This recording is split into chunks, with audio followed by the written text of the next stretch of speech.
Hello everyone, welcome to another video. Beautiful day today.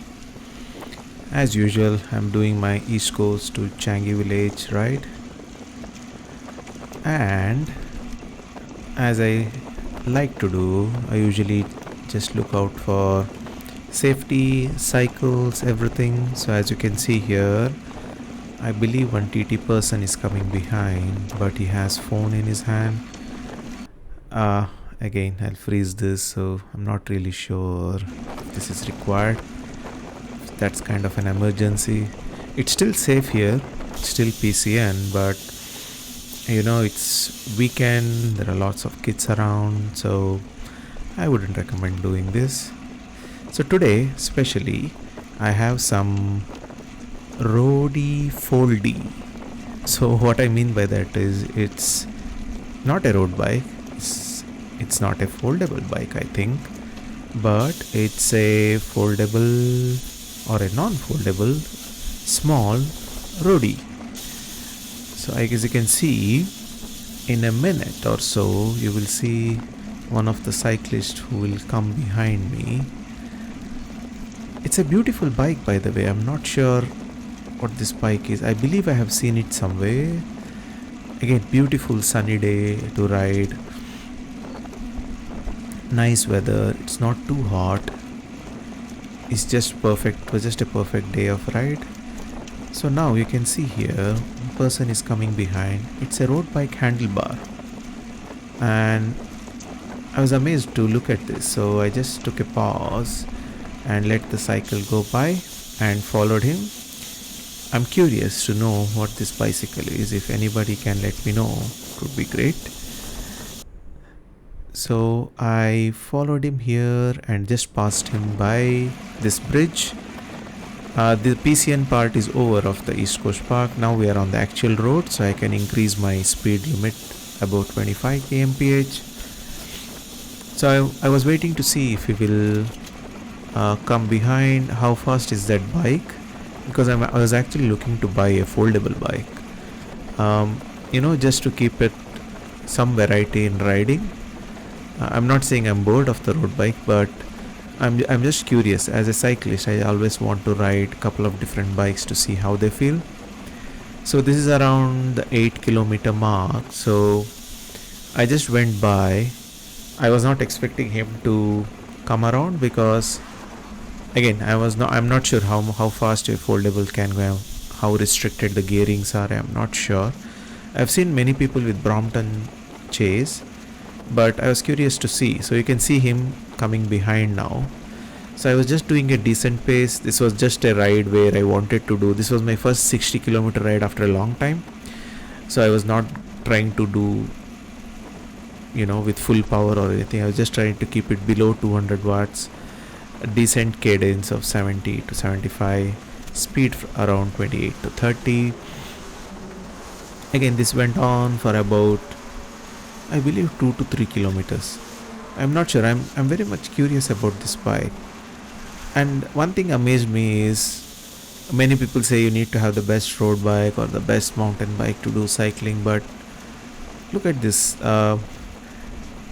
He's just wearing slippers. He's relaxed. He has a good helmet. He has the lights, everything required. He's just enjoying it out there. And this actually raised my curiosity because it has the road bike handlebar on it. I think it has a road bike Groupset as well. You can see here he's easily able to catch up. He's riding very well, even with the slippers and everything. I could detect him on the radar. I have the Varia radar, so I knew he was coming behind because I did slow down in the middle, which I have cut, where I could see him coming. So after this, I think there was a traffic light where we actually stopped and relaxed a bit. So what I noticed is if I go above the speed of 30, that's where it gets tough for the cycle, for that bike to catch up. But again, there was a red light here, so I had to suddenly stop. Again, see the beautiful weather here. Lots of trucks. It was a bit dusty, but nevertheless, beautiful day to ride. Again, we continued. So this is about 3 kilometers from that East Coast Park. So there were lots of trucks parked, so we had to be a bit careful, and also lots of trucks taking left. So as you can see here, so there are people to flag down the trucks and flag down the cyclist to say there is a truck turning behind. So it's kind of safe, but always need to be careful.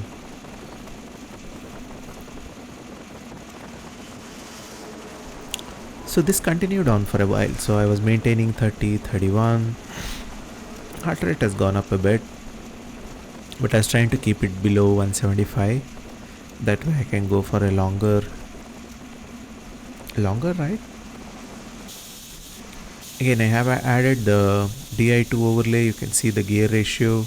Here there is a bus lane, so I went into the bus lane and let him pass. I wanted to see how long I can keep up behind him. But what I tend to notice was, I think once the speed picks up above 32 to 33, that's where I think I'm not sure if the bike or the gear limitation, but maybe the wheel size again. Even though you may have the best gear, but the wheel size may reduce. So I'm sure if he was on a road bike, he could easily overtake me. I'm pretty sure about it. But it was nice to see. So I just kept following him here a bit, and looks like I think he slowed down a bit from here. So I just took a moment. I slowly moved to a bit to the right lane, and I just passed him a bit. So I just speed this up. This went on for about, now we can see I just passed him now. Again, he was cycling pretty well, but I think about now he slowed down. I think again it's about endurance as well. I think he was spinning out a bit. When the speed reaches, as I said, right above 32, 33, I think that's where the limitation of those bikes come in. Again, I'm not sure. Please comment and let me know how the foldable or the foldy roadie, as I call it, pans out, because I'm very curious about that bike. If you can do this much speed easily, it just sparks my curiosity. Again, this was just my usual workout ride. I was just trying to keep it simple. I was not trying to raise my heartbeat above 175. The reason is, as you can see on the top, I was only planning to do about 60 kilometers. Now we can see he slowly moved to the right lane. So you can see there he slowly moved to the right lane, and it is a bit risky move, but I think I did see him that he did look behind. He was safe, but I think he was tired, or he ended his workout there. But usually it was just 2 more kilometers. I think he could have come and taken a roundabout, but it was nice. It was nice to go behind him, or him coming behind me. And again, a beautiful day. One more day, one more ride. Thank you for watching. Hopefully you like this content, like my banter. Like, subscribe. Cheers.